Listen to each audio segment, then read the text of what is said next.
I found that nothing in life is worthwhile unless you take risks. Nothing.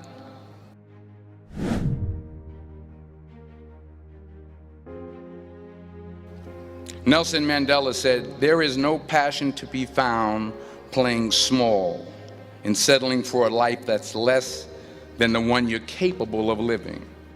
Now, I'm sure in your experiences in school and applying to college and picking your major and deciding what you want to do with life, I'm sure people have told you to make sure you have something to fall back on.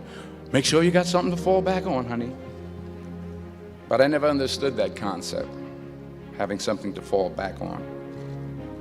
If I'm going to fall, I don't want to fall back on anything except my faith.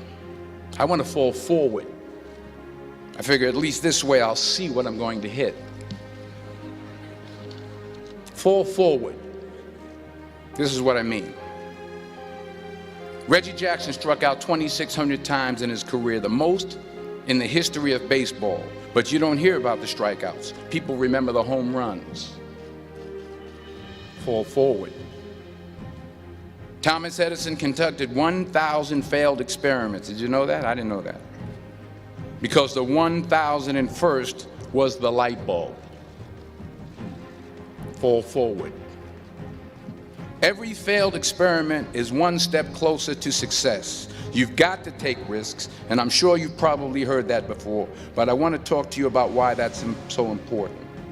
You will fail at some point in your life. Accept it. You will lose. You will embarrass yourself. You will suck at something. There's no doubt about it. And I know that's probably not a traditional message for a graduation ceremony, but hey, I'm telling you, embrace it, because it's inevitable. The point is, every graduate here today has the training and the talent to succeed. But do you have the guts to fail? Here's my second point about failure. If you don't fail, you're not even trying. I'll say it again. If you don't fail, you're not even trying. My wife told me this great expression.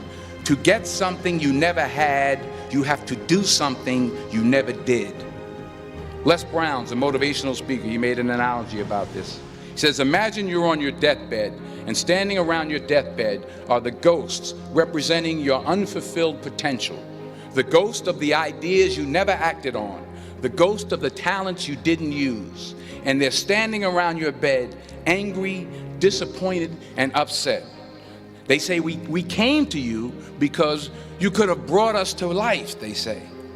And now we have to go to the grave together. So I ask you today, how many ghosts are going to be around your bed when your time comes? You will never see a U-Haul behind a hearse. The question is, what are you going to do with what you have? I'm not talking about how much you have. Some of you are business majors, some of you are theologians, nurses, sociologists. Some of you have money, some of you have patience, some of you have kindness, some of you have love. Some of you have the gift of long suffering, whatever it is, whatever your gift is. What are you going to do with what you have? All right, now here's my last point about failure. Sometimes it's the best way to figure out where you're going. Your life will never be a straight path. You'll see what I mean about taking risk or being willing to fail. Because taking risk is not just about going for a job. It's also about knowing what you know and what you don't know. It's about being open to people and to ideas. In the course of the film, the character I play begins to take small steps, small risks. He very, very, very slowly begins to overcome his fears. And I feel ultimately his heart becomes flooded with love. And I can't think of a better message as we send you off today. To not only take risks, but to be open to life, to accept new views, and to be open to new opinions. While it may be frightening, it will also be rewarding.